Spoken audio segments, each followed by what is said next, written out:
If you study some of the best dressed men from around the world, you will notice that the secrets to their style often come down to a few subtle details that most people overlook. And once you understand these small tweaks, you can start using them in your own outfits to make them more interesting and improve your style. So in this video, I'll break down 3 powerful style secrets that almost nobody talks about and how to make them work for you.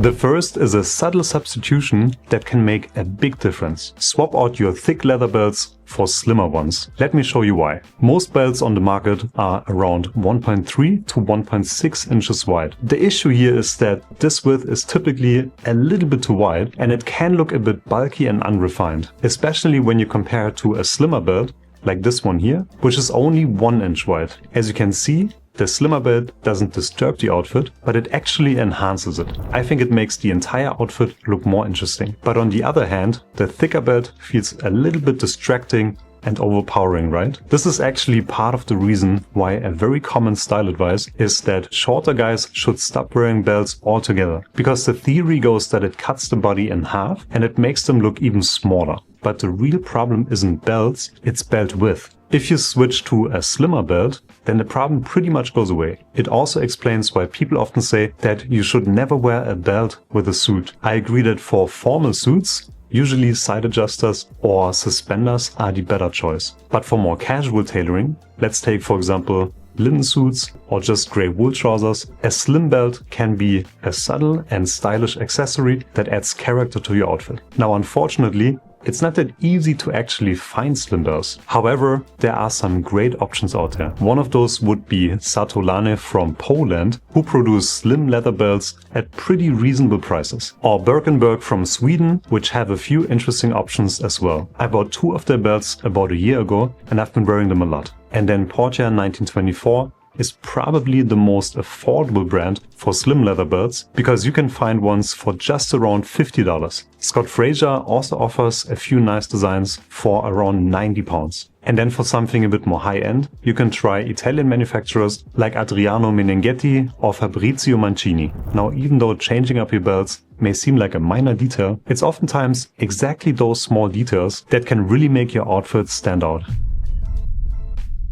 Another powerful way to elevate your outfits is to incorporate more texture. If all of your clothes are smooth, even if the fit is right, your outfits can still end up looking a bit plain and lifeless. You can see this many times with these quiet luxury outfits online. Technically, there's nothing wrong with them, but they can just look a little bit boring and bland. There are a couple of ways to do this. First, choose fabrics that naturally have texture. Suede is a great example. It has a subtle, matte and slightly rough texture that adds visual depth. And it's my go-to fabrics for shoes and belts, especially for more casual outfits. But even a basic t-shirt can be upgraded. Instead of a plain cotton tee, try a knitted t-shirt. Up close, the texture really stands out and it pairs much better with casual tailoring. And then fabrics like linen or flannel also naturally have a beautiful texture and should be a staple in your wardrobe. And don't forget about accessories. A knitted tie, a grenadine tie or a shantung tie can add texture in a small, refined way that makes a big difference. But there's another very affordable way to add texture and depth to your outfits. Simply add worn-in or vintage pieces.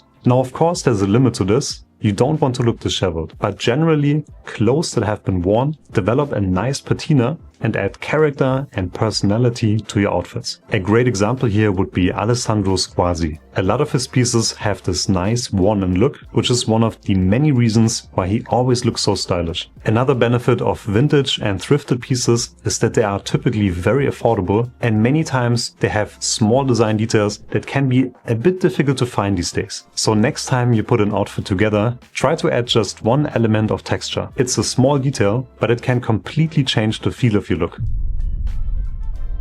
But there's one more small detail that almost goes unnoticed that can instantly elevate your entire look. The collar roll. A collar roll is the soft, curved shape the collar makes that's most pronounced with a button-down collar. Instead of lying flat, the collar arches outward in a subtle roll, which helps to frame the face and adds a relaxed, effortless charm. A good collar roll depends on the length of the collar points, a soft or unlined collar, as well as the button placement if it's a button-down shirt. Unfortunately, most shirts today have short, stiff collars, especially cheaper ones, which means no roll and a flatter look. Shirts with a good collar roll can be a bit difficult to find, especially under $100, but there are a couple of options available. For example, Spear & Mackay probably have the most affordable Oxford cloth button-down shirts on the market, especially in North America. I bought a couple of their shirts and I really like the collar shape, especially considering that it only cost me about $50. And Kamakura shirts from Japan have some of the most beautiful button-down shirts on the market. And they stay true to the classic Ivy style button-down shirts. They are made in Japan and the style and quality is excellent. Just keep in mind that they cater primarily to the Asian market, so their fits are typically quite slim and the sleeves can be a bit short as well. And Proper Cloth used to have good options in the $90 range, but they've recently increased their pricing to about $125. However, because you can customize the fit and small details of your shirt, I think it's still a fair price, but not that affordable anymore. Another option could be Luxeer. I haven't tried them personally, so I cannot vouch for them, but they offer made-to-measure button-down shirts starting at around $70, which is a pretty amazing price. So those were 3 subtle style upgrades that most people overlook. And of course, this is far from a complete list, but I just wanted to go over a few that are usually not mentioned on YouTube. Which of these do you like the most? Let me know in the comments below. Thank you for watching and see you next week.